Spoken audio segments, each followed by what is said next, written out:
je sais bien ce que tu vas dire. Tu vas péter un câble. Je dénonce.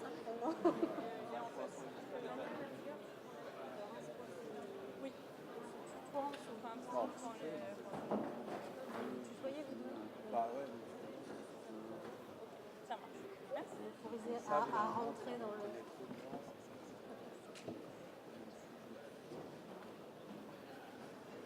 Est-ce qu'il y a un placement? Mais on se veut. Allez, très bien. Je ne vais pas tomber dans le... J'étais de ce machin. Ah, pas trop de m'appeler.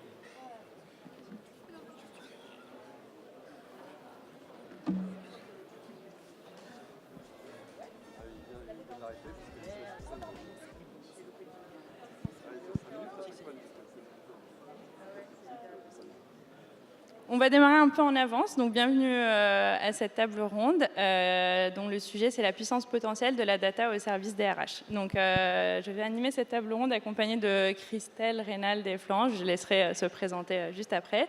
Et moi je suis Maya, je travaille en tant que chargée de recrutement chez Quantmetric, un cabinet de conseil en intelligence artificielle. Christelle, je te laisse te présenter, un petit mot sur toi. Bonjour, Christelle Galissier. Donc moi, je suis fondatrice de Pépite. Pépite, c'est 3 activités principales. Une activité, pour faire très simple, data RH, donc on va en parler. Et à partir de ces data RH, du conseil en organisation innovant et du coaching individuel et collectif avec des méthodes innovantes aussi, qui peuvent parfois s'appuyer étonnamment sur la partie data, tout en respectant bien sûr un certain nombre de confidentialités. Bonjour, Reynald Chapuis. Je suis présentement DRH au Crédit Mutuel, mais précédemment chez Pôle emploi, j'étais en charge du digital, de l'expérience utilisateur. Et donc, c'est en particulier le travail que j'ai conduit autour de la data, sur lequel j'ai envie de partager avec vous aujourd'hui, donc à ce sujet. Et par ailleurs, en fait, je fais du mentorat de start-up au sein du Lab RH très régulièrement, dont grande partie, on va dire, des startups travaillent autour de la donnée RH.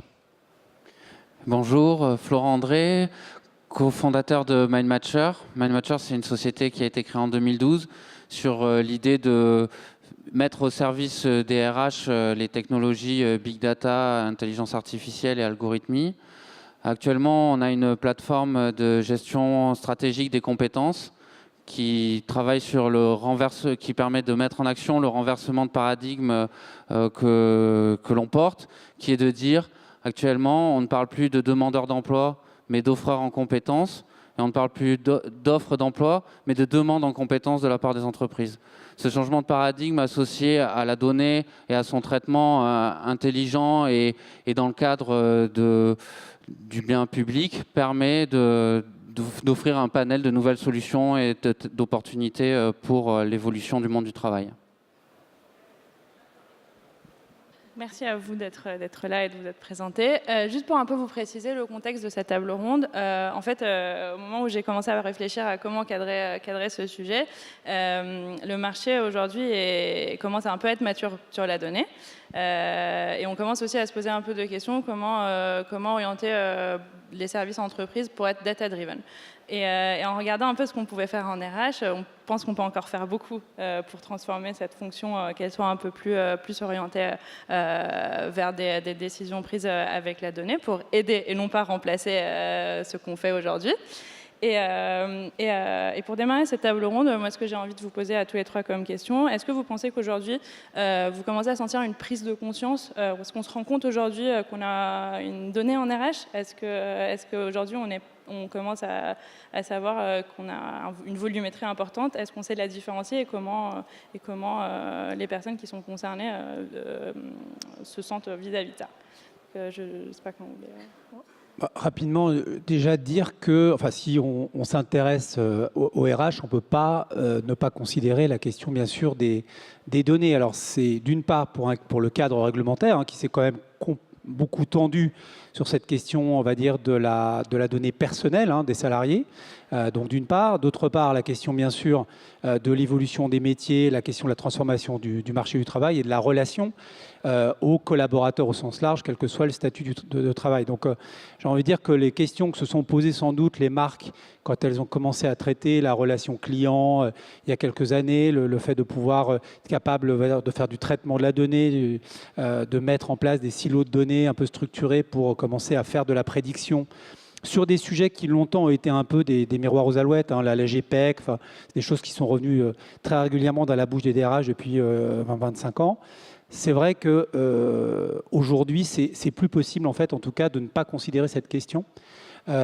D'une part, d'un point de vue un peu stratégique sur la transformation des organisations, il faut être très clair aujourd'hui, transformer en lien avec l'automatisation, les process automation, l'intelligence artificielle, les activités des collaborateurs, nécessite de s'intéresser, bien sûr, sur le sens, les activités, la performance, etc. Et du coup, derrière, c'est la première étape, en fait, c'est toutes ces questions qui sont absolument fondamentales pour commencer à s'intéresser à, concrètement, qu'est-ce qu'on a comme données, quelles sont les données qui peuvent être utiles dans notre performance et qu'est-ce que ça veut dire d'être une RH performante. Et tant qu'on n'a pas commencé à se poser ces questions, on n'a pas vraiment ce niveau de conscience nécessaire pour travailler la structuration, la collecte, les cas d'usage autour de la donnée. Effectivement, et pour compléter ce qui est évoqué là, moi je trouve qu'il y a deux mondes, deux catégories en fait de personnes avec qui on est amené à travailler. Quelques pionniers qui sont plutôt conscients, qui interagissent avec des startups et certains cabinets comme les nôtres, mais je parlerai plutôt de pionniers, et une grande partie qui est plutôt très sceptique, qui regarde ça mais n'y va pas trop et ne sait pas trop comment y aller. Et je sais que dans les accompagnements qu'on est amené à faire, je retrouve les mêmes démarches qu'il y a quelques années, quand on commençait à parler du fameux mot Big Data, où les directions marketing se disaient aussi j'y vais pas, qu'est-ce que ça peut m'apporter. Et on a beaucoup travaillé autour de notions de cas d'usage, définir des cas d'usage, comment on allait utiliser ces cas d'usage-là. Et là, je trouve qu'on est dans ce groupe-là, dans cette majorité, on en est là, en fait. Pour déclencher cette prise de conscience, c'est vraiment de se dire, tiens, qu'est-ce que ça pourrait m'apporter? Je ne sais pas trop. Est-ce qu'il y a un sujet, une question que je me pose en tant que DRH, où je pourrais peut-être essayer d'avoir un éclairage à partir de la data? Et je trouve qu'il y a ce côté très expérimentation et pas à pas pour une majorité en fait, des personnes qui veulent aller sur de l'usage de data RH. On n'en est qu'au début. Oui, tout à fait. Et c'est vrai qu'il y a un gros effort à faire d'acculturation des personnels de la fonction RH pour comprendre la donnée, comprendre ce que ça veut dire la qualité de la donnée, comprendre qu'est-ce que ça fait qu'une donnée passe d'une appli à une autre par une API, qu'elle soit sous un certain format ou sous un autre. C'est des petits éléments de connaissance, d'acculturation sur le numérique en général et plus particulièrement sur les données, les API, qui permet un peu aux personnes RH de s'ouvrir les chakras, si on peut dire, d'avoir de nouvelles idées, d'échanger avec du monde des personnels de l'écosystème. Et voilà, il y a un vrai travail d'acculturation à faire. Et il y a plein de méthodes qui existent, comme les hackathons, comme les ateliers de co-conception, comme les méthodes d'intelligence collective. Et je pense qu'il y a un enjeu pour que la fonction RH s'empare un peu de ces outils-là d'acculturation et les mettre en pratique pour eux-mêmes. C'est vrai, et moi je sais que ce que tu évoques, ça me fait penser, quand on parle de certains pionniers, ça m'arrive souvent qu'on me dise ce sont plutôt des grands groupes. Et pas que, en fait, quoi. Il y a aussi des entreprises de taille moyenne ou plus petites, B2B, B2C, qui vont sur ces tests d'usage de data RH. Et la difficulté, elle se rencontre plus dans des grands groupes où, moi je sais que dans certains accompagnements qu'on fait, la holding a envie et moteur sur ces sujets-là, mais les différentes filiales avec différentes du coup équipes RH, dans la culturation, il y a aussi cette difficulté-là de peut-être avoir une holding mature et puis des filiales qui sont encore plus frileuses à l'idée d'y aller en fait. Et ça complexifie, je trouve par contre, l'acculturation qu'il y a à faire autour de ce sujet. Juste pour finir, il y a quand même il y a beaucoup de données en matière RH. Donc on part souvent dans des équipes RH, on prend des entreprises moyennes ou grandes, où il y a la question de la paye, structurer des données, les normaliser, la question bien sûr des temps. Donc il y a naturellement beaucoup de données. En revanche, ce à quoi on assiste, c'est plutôt un raccourcissement de fonctions qui étaient plutôt des fonctions métiers, des fonctions autour du recrutement, des fonctions plutôt à la mobilité, à l'accompagnement des cadres dirigeants, etc., où finalement la question de l'accès aux données va commencer à se poser. Et donc c'est plutôt aussi cette question de comment on est organisé pour être confronté finalement aux données dont on dispose pour en faire quelque chose. Donc c'est vrai que cette question de l'organisation interne, elle est un peu conjointe avec la mobilisation du coup d'une valeur qui est la donnée, de laquelle on va pouvoir proposer de nouveaux services à l'organisation et être plus efficace également en matière de business, parce que la RH, ça reste quand même du business. Ça fait le lien avec la question que j'allais juste vous poser après. En assumant qu'on a pris conscience de cette donnée-là, comment est-ce qu'on ferait aujourd'hui, service RH dans un grand groupe ou pas, d'ailleurs dans une PME aussi, pour traiter cette donnée-là? Comment est-ce que la question, je pense qu'on ne pourrait pas éviter ici, l'éthique en fait autour de le traitement de cette donnée-là, et puis comment allier en fait la réglementation avec j'ai pris conscience que j'ai de la donnée, est-ce que je suis prêt à la traiter et surtout comment? Il y a plusieurs choses dans ce que tu évoques. Il y a les données, je pense, qui étaient évoquées par Renat, qui sont des données internes issues de SIRH. Beaucoup de sociétés ont ces systèmes-là.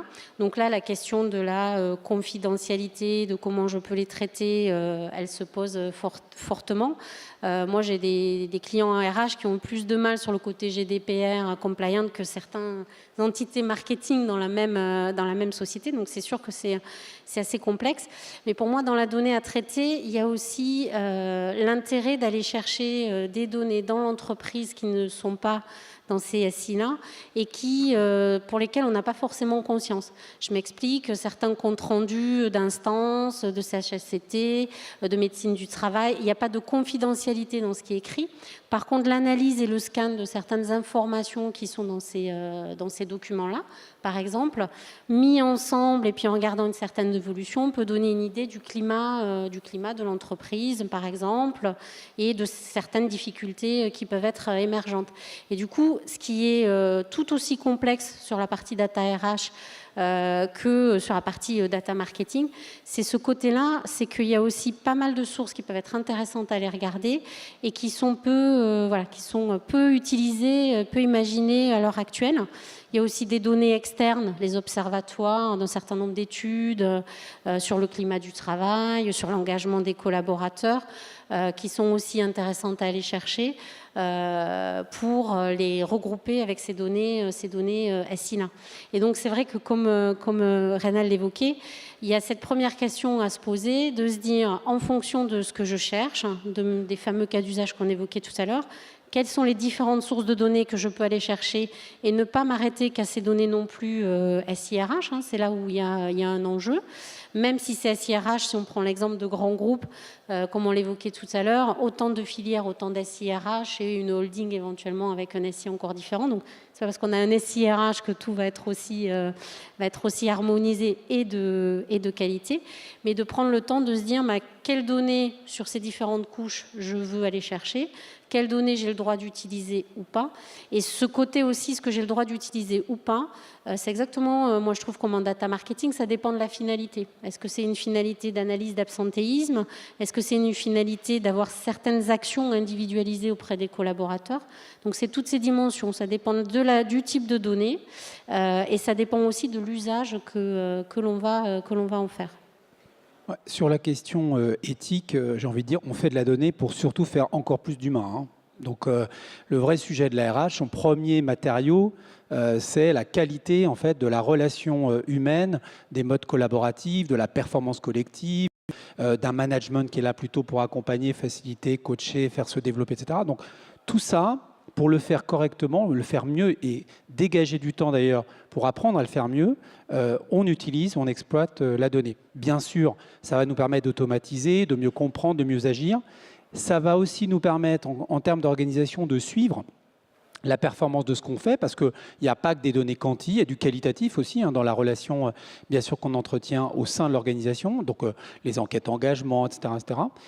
Et quand on va parler d'éthique, finalement, un peu en creux, vous avez eu une intervention juste avant sur les algorithmes, on peut aussi travailler avec des dispositifs d'algorithmie pour aller détecter des pratiques qui seraient déviantes. Typiquement, moi je me souviens de dispositifs chez Orange, Microsoft par exemple, qui essaient de modéliser les parcours professionnels au sein du groupe, par exemple pour les femmes. Donc, agir, c'est savoir.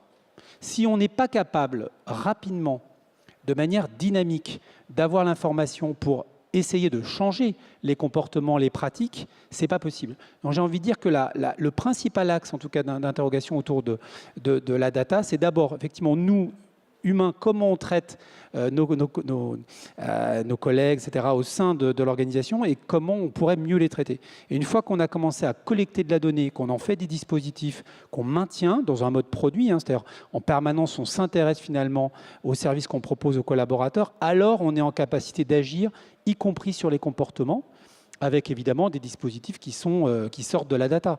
Mais j'ai envie de dire que la notion d'éthique au-delà de la compliance, c'est d'abord de se dire finalement, s'il y a des choses qu'on est capable de modéliser, ça peut aussi vouloir dire qu'on ne fait pas forcément bien notre boulot. Donc c'est l'exemple en tout cas typique, je trouve, qui illustre bien l'algorithmie en RH.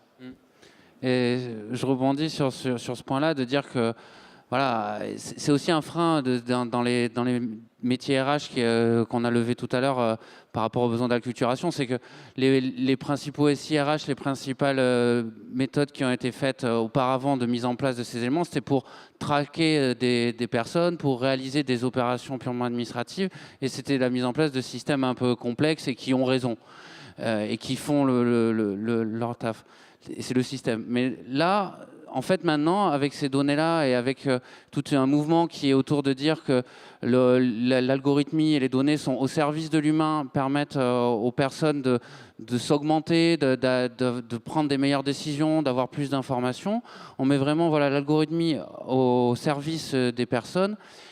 Et en fait, avec la position prédominante que va prendre les algorithmes et le numérique dans les sociétés, il faut commencer à réfléchir à des installations, à des lieux, des organisations qui sont organisées autour de l'humain avec la technologie, prennent en compte les deux et fassent que la technologie soit au service de l'humain et pas que l'humain soit asservi à la technologie. Donc c'est vraiment un changement de paradigme, de conception des systèmes que l'on met en place, des organisations, de ce que l'on trace, ce que l'on ne trace pas, du service que l'on souhaite rendre ou ceux que l'on ne souhaite pas aborder, qui sont importants à prendre en compte de nos jours et dans les nouvelles organisations du travail. Peut-être juste pour ajouter sur ce que tu dis, Florence, c'est la question aussi de l'empowerment. C'est comment faire en sorte que individuellement, souvent d'ailleurs dans des grands groupes où on peut avoir le sentiment d'être simplement, on va dire, de pas forcément d'ailleurs suffisamment être capable d'agir sur le volet RH, la dimension en fait accès aux données individuelles, capacité de mobiliser la donnée pour aller proposer les bons services. Par exemple, si on parle d'employabilité, c'est d'être capable de comprendre, par exemple, quel est potentiellement le projet qu'on a en matière de mobilité au sein d'un groupe, etc., etc. Tout ça, quand même, fonde une relation aussi individuelle à mes données ou aux données de l'organisation dans laquelle je suis. Et puis, il y a le volet des décideurs, des données plutôt agrégées sur le plan d'action RH, sur la question aussi d'un plan d'action plus local, pour être capable de se comparer en témoin avec d'autres acteurs. Donc on est aussi sur des méthodes d'évaluation qui sortent un petit peu de ce qu'on avait avant avec le décisionnel, qui n'était pas forcément facile à exploiter pour les acteurs RH parce que souvent très tournés vers le business pur, alors que là, on a vraiment la capacité désormais d'agir aussi vraiment sur le volet uniquement RH. C'est vrai que sur cet axe-là, ce qui change aussi, c'est la temporalité à laquelle ces infos-là, on les met à disposition.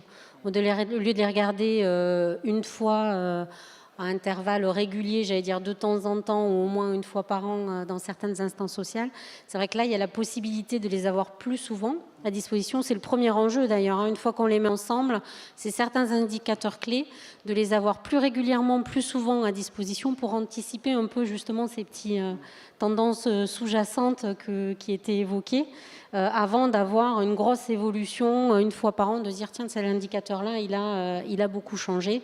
il a beaucoup évolué sur l'absentéisme ou autre.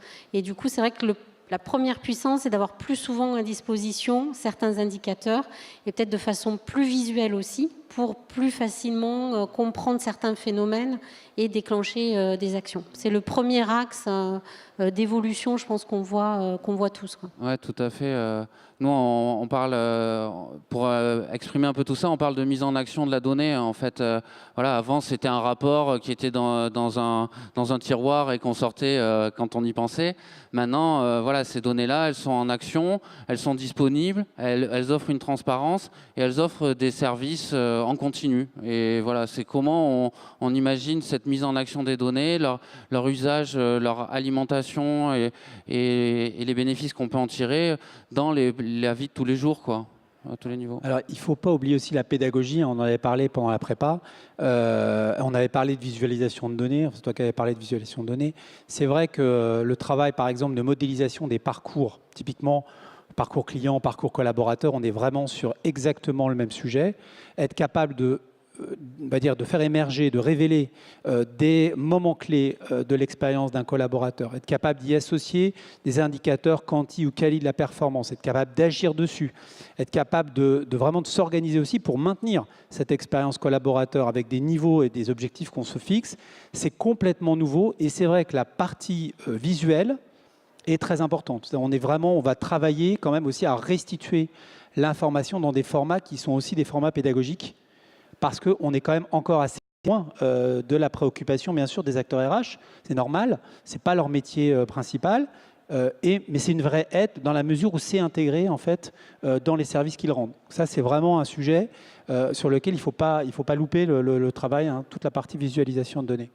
C'est vrai que le premier cas, alors je ne sais pas vous, où on voit un effet de ce côté-là, c'est notamment dans les People Review une fois par an. Dès qu'on visualise certaines informations et leur évolution, ces revues-là, chez certains clients, la dimension est complètement différente aussi.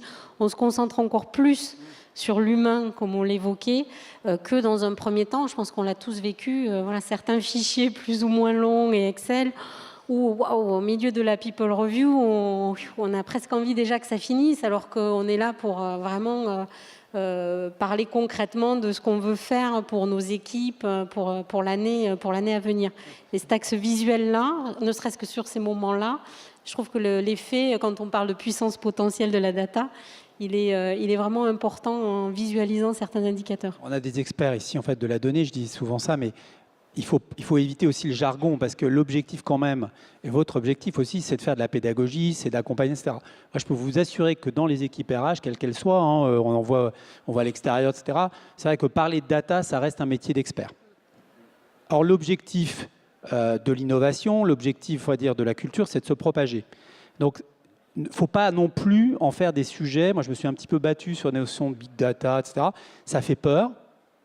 Dès qu'on transforme ces questions dans des modes beaucoup plus opérants, en posant des questions, c'est comment vous savez si vous êtes performant, comment vous savez si vous avez de l'impact, etc. À ce moment-là, on dit, bah ouais, et si on savait telle chose et donc, c'est à mon avis la meilleure manière, par la question, hein, c'est assez platonicien, poser la question de concrètement pourquoi c'est fait, à quoi ça sert, etc. C'est la bonne manière, en tout cas, d'inculquer collectivement cette question de la donnée et pas d'en faire le réservoir de quelques acteurs parce que alors sinon d'abord assez vite vous avez 2-3 personnes qui sont identifiées sont débordées, ça désorganise, etc. C'est vraiment comment on propage cette culture au sein des organisations. Je pense qu'au-delà de la culture, la question que j'ai aussi envie de vous poser, et là je pense que vous l'avez bien soulevé tous les trois, c'est on n'est pas prêt à entendre parler encore de mots big data ou data chez certains acteurs en RH. Comment on fait aujourd'hui pour à la fois acculturer, former aussi, parce que c'est bien d'avoir du visuel, comment j'interprète les scores que je peux avoir de mon parcours du collaborateur, comment je fais pour faire comprendre à mon RH que modéliser, c'est aussi une aide à la décision. Comment passer par cette case, je pense, qui est inévitable, qui est un peu la case aussi, un peu formation à tous ces outils-là et au jargon aussi qui est aussi propre à l'expertise. Il y a forcément plusieurs façons de faire. La première façon de faire, c'est vraiment un peu comme l'évoquait Renate, de se dire quelles sont les questions, soit les questions que vous vous posez, soit peut-être les freins ou les difficultés que vous rencontrez, la lourdeur comme on évoquait sur la People Review, quels sont les endroits où c'est compliqué pour vous de récupérer les informations qui vont vous permettre de vous mettre en action. Parce que ça permet effectivement d'aller tout de suite sur un terrain concret, de le rapprocher de son quotidien. Après, moi je sais que nous, on a une approche où on fait aussi rencontrer voilà, des DRH entre eux. Je pense qu'il y a besoin, et le Lab RH a un peu aussi cette vocation-là, mais de créer un écosystème, un espace où on peut se poser des questions. Voilà, l'intelligence artificielle fait peur. Moi, j'ai des RH qui me disent est-ce que c'est la fin de mon métier demain? Non, ça va faire gagner du temps sur des choses qui étaient à moins de valeur ajoutée. Et par contre, se concentrer justement sur l'utilisation de ces informations-là de façon personnalisée. Voilà. Quand on se dit ça, est-ce que concrètement on est convaincu? Pas forcément. Donc rencontrer des personnes qui commencent à le faire ou qui l'ont fait, qui ont testé des choses. Donc je sais qu'on est très développeurs d'écosystèmes et je pense qu'on fonctionne comme ça là tous ici. Donc ça c'est quelque chose d'important. Ensuite, il y a vraiment ce côté-là d'avoir une ou deux questions clés et de les expérimenter concrètement dans l'entreprise. Donc je sais que nous, dans les 5 sujets qu'on voit le plus, il y a tout ce qui est gestion et anticipation des compétences, et ça je crois que voilà, vous y reviendrez. Il y a l'absentéisme, le turnover, souvent c'est un indicateur qu'on suit de façon un peu globale, mais de le regarder par entité, sur certains profils, versus des données du marché, c'est quelque chose qui marche bien et qui aide à mieux comprendre et donc à acculturer de comment on peut faire. On évoquait tout à l'heure le côté un petit peu... et je crois écart de salaire homme-femme. Alors avec la loi Pacte, c'est à fond d'actualité. Donc il y a aussi des contraintes réglementaires qui obligent à se poser la question, puisque sur ce sujet-là, la loi Pacte, elle nous oblige à calculer certains indicateurs et d'une certaine façon. Donc voilà, ça va contribuer un peu à la culturation aussi. Il n'y a pas que des contraintes dans le côté légal, ça va peut-être jouer un petit peu sur ça. Mais il faut beaucoup expérimenter, échanger et donc expérimenter sur des questions plutôt précises. J'ai envie de dire déjà, puisqu'on veut propager cette culture, ça n'est pas la question de la statistique. C'est vraiment un des fondamentaux, c'est on ne cherche pas à faire de la statistique quand on fait des RH. Bon, par exemple, sur récupérer 2-3 stats, c'est plutôt de se poser encore une fois la question de concrètement comment savoir que notre RH est performante, compte tenu des objectifs du groupe, etc. Deuxièmement, comment y attacher du coup des services, parce que l'ARH est au service des collaborateurs, et ces services, comment on va juger de leur performance. Bon, là, cette question des indicateurs un peu clés, c'est aussi une bonne entrée en matière pour modéliser, récupérer des données, commencer à aussi faire de la collecte ou de la création de données, hein, bien sûr, et ensuite aller suivre. Parce que c'est vrai que cette question du temps réel, de la maintenance autour de la donnée, cette relation à la donnée au quotidien, il faut pouvoir aussi l'installer. C'est vrai que naturellement, quand vous suivez un parcours collaborateur en ligne avec des analytics, vous l'avez. La question, c'est de le propager, ce dispositif, ailleurs. Et puis, il y a cette question de « et si ?» Enfin, moi, c'est une question que j'aime bien. « Et si on avait telle chose ?» Et si ? Donc, cette capacité, parce que l'imaginaire en matière d'innovation, c'est très, très puissant. Être capable, de manière collective, collaborative, en incluant les salariés, quels sont les services dont ils ont besoin, en se projetant. Et si on avait tel service, etc. Et je pense que ça, c'est une bonne méthode pour faire ensuite, on a quoi comme actif? Moi, je me souviens quand on avait fait les programmes d'intrapreneuriat, et beaucoup de boîtes qui font maintenant des programmes d'intrapreneuriat, on avait beaucoup de sets de données, je parle de Pôle emploi, et on n'utilisait pas correctement ces données. Elles existaient, hein, mais on n'avait pas les cas d'usage. Et finalement, la question, c'est de faire se rencontrer ces questions avec les données dont on dispose, ou des données qu'on ne dispose pas. C'est-à-dire l'idée, c'est aussi d'aller voir des tiers pour faire de la retraitance de données, essayer de les récupérer, etc. Et c'est ce travail-là de confrontation entre des cas d'usage, des besoins métiers et la question de la donnée qui est, pour moi, centrale dans la mise en place des services et de l'usage de la donnée. Et tant qu'on n'est pas arrivé, c'est une gymnastique, parce qu'au début, vous le faites de manière naïve, au début, vous vous plantez, etc. C'est pas grave. C'est comme l'innovation incrémentale. Pour faire de l'innovation de rupture, il faut passer par l'innovation incrémentale, donc des bonnes pratiques, etc. Eh ben, c'est long, c'est normal. Donc, faut vous tomber, vous relever, etc. Il faut en faire régulièrement jusqu'à ce qu'il y ait un cas d'usage clé. Moi, je me souviens la création, je vois des gens de Pôle emploi au fond, là-bas, la création de la bonne boîte avec un intrapreneur, un conseiller qui disait « Moi, je ne trouve pas d'offre d'emploi à proposer à mes demandeurs d'emploi qui viennent, etc. » Et partir des DPAE, modéliser des déclarations pré-embauche, modéliser un algorithme prédictif pour faire de la candidature spontanée et aider les demandeurs d'emploi à trouver, c'est parti de ce cas d'usage. On les avait, les DPAE. On n'avait pas le cas d'usage. Donc, à un moment donné, c'est se confronter aux besoins réels en plus des acteurs opérationnels, pas des acteurs qui sont loin de l'opérationnalité. Donc, c'est vraiment connecter le cas d'usage, le quotidien avec finalement quelque chose qui est quelque part dans un silo de données, dans le décisionnel. Et c'est ça, pour moi, qui crée la valeur.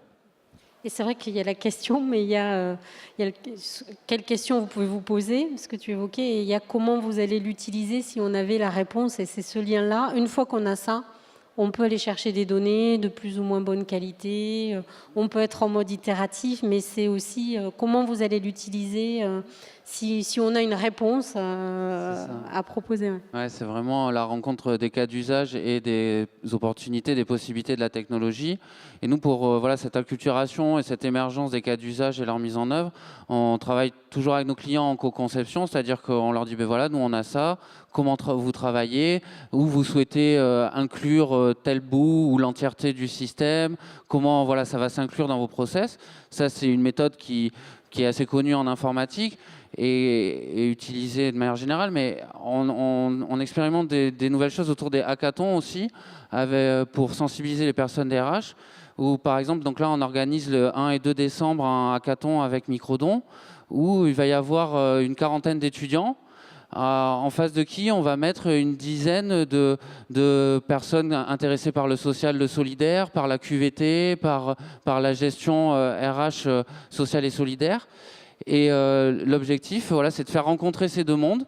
Par les hackathons précédents, on a vu certains sujets où le RH, la personne du métier arrive avec une idée, dit ouais, j'ai pensé à ça hier soir dans ma douche, mais franchement, je vois pas comment on pourrait le faire. Et un petit jeune qui lui dit ah si on fait ça, qu'on prend telle appli, qu'on fait telle API, peut-être que. Et pendant une journée ou deux, ils travaillent ensemble là-dessus, ils s'apprennent des choses mutuellement. C'est vraiment la rencontre de deux mondes et ça permet l'émergence de cas d'usage et de solutions, de début de solutions, d'expérimentation à mener. Et ces temps de rencontre, ces lieux où tout le monde se lâche un peu, se dit je vais apprendre des nouvelles choses, je vais essayer de faire avancer un sujet avec des gens que je ne connais pas. Je trouve que ça participe vraiment bien à cette émergence des cas d'usage et à la formation, à l'acculturation des personnels. Et ce que tu évoques, ça me fait penser peut-être moi un dernier point sur l'acculturation, c'est aussi de créer des échanges avec les équipes internes, qu'elles soient marketing, digital ou autres, qui travaillent déjà de la donnée. Moi, j'ai des clients DRH qui, une fois tous les 2 mois, invitent ces équipes-là dans leur point d'équipe à eux, pour qu'ils leur racontent comment eux, ils travaillent la donnée. Et c'est vrai qu'on a mis ça en place plusieurs fois, et c'est aussi hyper important parce qu'ils parlent le même langage, ils ont les mêmes problématiques avec un prisme collaborateur et puis un prisme client final. Mais du coup, ça contribue à accélérer très fortement l'acculturation des équipes RH, et ça crée aussi des passerelles pour mieux comprendre les métiers ou certaines compétences. Donc c'est vertueux pour plein de raisons. Du coup, vous avez un peu commencé à répondre à la question tous les trois. Mais une fois qu'on a fait ce travail d'acculturation, quelle est la manière optimale, parce qu'on n'a pas qu'une seule, je pense. Quels sont les cas d'usage, ou en tout cas que vous avez rencontrés ou sur lesquels vous avez concrètement travaillé? Ça nous aidera peut-être à faire aussi lien avec les questions que pourrait y avoir de cas d'usage réels que vous avez pu rencontrer tous les trois. Florent, je pense savoir de quoi tu vas parler, mais du coup, comment traduire ces cas d'usage RH en donnant des exemples, finalement? Il y a beaucoup. Je veux dire, moi, j'ai beaucoup de cas d'usage en tête, au-delà du cas d'usage, mais j'invite, notamment des cas d'usage qu'on avait mis ensuite dans l'Emploi Store, Je pense effectivement à la capacité d'accélérer, par exemple, la VAE. Donc ça, c'était un cas d'usage important. D'ailleurs, c'est autant pour les salariés, pour les valoriser, que pour les demandeurs d'emploi. Et donc, ça, c'était parti d'une conseillère qui disait, moi, c'est trop long, etc., je voudrais accélérer. Donc ça, c'est un cas d'usage. La question du temps dans le volet RH, par exemple, sur l'accès à de la formation ou certification, c'est un cas d'usage pour moi intéressant. La question d'être capable de se projeter dans le volet mobilité, sur les compétences. Donc, tu peux peut-être parler de Carto, mais c'est typiquement cette question de où j'en suis en termes d'évaluation de mes compétences par des dispositifs d'assessment et du coup, qu'est-ce que je pourrais faire et quel est le chemin pour y aller. Donc, c'est ce que j'appelais moi les parcours gagnants. Est-ce qu'on est capable de modéliser depuis la formation initiale, la question de l'accès à une formation continue ou dans l'entreprise, des modèles de parcours qui vont me permettre, parce que d'autres l'ont fait, de me dire qu'est-ce que j'ai à faire moi en termes d'acquisition de compétences ou de formation. Oui, tout à fait. Nous, donc, on travaille sur un outil de cartographie des compétences qui permet d'avoir des cartographies individuelles, des cartographies collectives et des cartographies stratégiques. À 3 ans, quels sont les besoins de mon entreprise? En fait, quand on a parlé de ça à un partenaire récent, Axis, qui est une société qui accompagne des personnes en RH, au démarrage, ils étaient intéressés par ce process-là, mais quand on a commencé à creuser un peu avec eux la notion de cartographie collective, ils se sont dit, mais c'est quoi? Comment on peut l'utiliser? À quoi ça peut nous servir? Et en fait, par l'exemple, on a embarqué plusieurs collaborateurs pour faire leur cartographie individuelle. Déjà, eux, d'avoir un point de vue un peu data, un peu dynamique et graphique sur les compétences qu'ils ont, ça a eu un intérêt pour eux en disant « Ah oui, bah, au fait, je sais faire ça, c'est vrai que ça c'est plutôt cool, etc. » Et après, collectivement, on a présenté la cartographie collective aux différentes personnes et ça a amené d'autres réflexions. Et de suite, ils se sont projetés dans certains cas d'usage en disant « Ah oui, mais si on l'utilisait à tel moment, les people review par exemple, ah mais si on l'affichait auprès de telle personne pour ça. » Enfin voilà. Après, chacun se construit ses cas d'usage. Il faut les tester de manière simple, pas en étant conscient que ça peut marcher ou ça peut ne pas marcher. Mais une fois qu'on a accepté ça et qu'on est dans cette dynamique-là d'expérimentation et de test and learn, comme disent les Américains, bien pensants, bah voilà, ça fait avancer les choses. Ça, voilà. Oui, sur la partie cas d'usage, ce qu'on peut évoquer aussi, c'est des choses autour de l'engagement du collaborateur. Tout à l'heure, je parlais de l'absentéisme, ça et le turnover, c'est des choses qui sont assez classiques avec la gestion et l'anticipation des compétences. Ça, c'est vrai que du coup, il y a des sujets aussi beaucoup autour de ça que l'on peut être amené à voir. Je ne sais pas si c'est des choses que vous croisez. Si, mais en fait, là tu évoques aussi la capacité en interne d'avoir un certain nombre de qualités à développer. Je pense à la question dont on a parlé de conscience de la donnée, collecte de la donnée, structuration de la donnée, comprendre la donnée, c'est-à-dire concrètement comment on la produit, à partir de quoi. Tu parlais d'absentéisme, il y a une infinité de manières de produire un taux d'absentéisme. La question, c'est lequel qui nous convient le mieux, compte tenu de ce qu'on veut en faire aussi. Et puis, il y a la question, du coup, une fois que notre pensée va s'articuler, une fois qu'on a fait l'interprétation de la normalisation de la donnée, il y a la question du jugement. C'est-à-dire la conviction qu'on a qu'à un moment donné, à partir de ce chemin des données brutes, de leur compréhension, de l'articulation de la pensée, eh bien, on dit, bah voilà, on doit agir sur telle ou telle chose d'un point de vue RH. Bon, c'est quand même un processus qui requiert, en tout cas en interne, cette gymnastique dont on parlait tout à l'heure, l'interrogation, la collecte, l'interprétation, le jugement. Ça, vous le retrouverez partout. Mais par exemple, pour donner un autre cas d'usage, on s'était dit, et si le CV de tout le monde pouvait se mettre à jour en permanence en fonction des données du marché du travail? Donc ça, en gros, tu n'auras rien à faire. Tu auras un dispositif dynamique qui, en fonction des données du marché du travail, qui, en fonction effectivement des termes employés sur le marché, etc., se mettrait à jour sans le moindre effort. Ça, c'était un cas d'usage, typiquement, qui servirait tout le monde, cette logique un peu de bien commun. Donc, des cas d'usage comme ça, c'est souvent par l'intelligence collective qu'on arrive à les détecter, à les mettre au pot. Et d'ailleurs, c'était des sujets sur lesquels on avait lancé des challenges parce que c'est aussi la manière de créer des écosystèmes autour de soi pour se dire, bah, tiens, il y a un éditeur qui a fait de l'analyse sémantique sur les CV. tiens, il y a de la certification professionnelle qui est en train d'arriver dans les écoles avec des API sur les diplômes, et on s'aperçoit qu'en fait, chacun détient un bout de l'information pour venir augmenter le CV en termes, on va dire, de qualité et en matière aussi de proposition de service pour la personne qui doit à un moment donné l'exploiter dans son projet professionnel. Bon, ça c'est un cas d'usage pour moi qui est intéressant. Et dans ce que tu évoquais là sur ces différentes étapes, la notion de l'engagement du collaborateur, c'est pareil. Je pense que voilà, beaucoup d'entreprises veulent mesurer cette notion d'engagement. Derrière, ça met plein de sources potentiellement de données différentes. Est-ce que c'est du qualitatif, du déclaratif à un moment donné? Est-ce que c'est parce que je vais regarder certaines informations régulièrement dans mon intranet, voilà.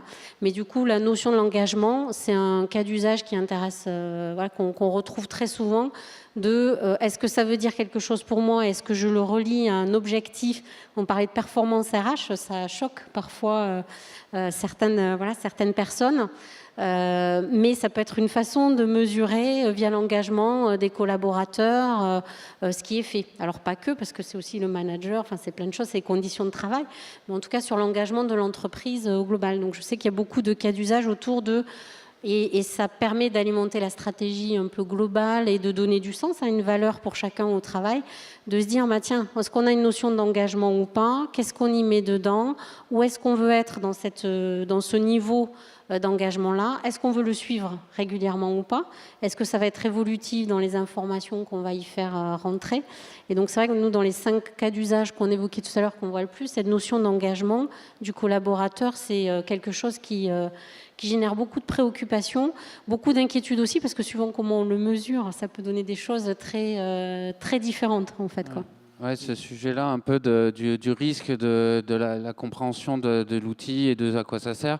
Je pense qu'il faut apporter une attention aussi à la conception de la réponse au cas d'usage et d'avoir une méthodologie de conception en disant voilà, l'outil va aider l'humain à prendre des décisions, va l'amener à faire des choses, mais ne va pas lui donner une solution qui, dans tous les cas, ne serait pas vraiment juste et ne serait pas vraiment adaptée. Donc il y a vraiment une attention à avoir sur la conception de la réponse à ces cas d'usage.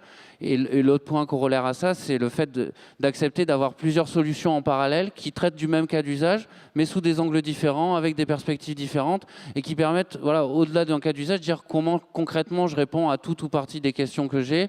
Est-ce que ces premières expérimentations en parallèle ont toutes fonctionné ou pas? Lesquelles il faudrait faire évoluer, mixer? Voilà, faut rester ouvert sur les réponses potentielles.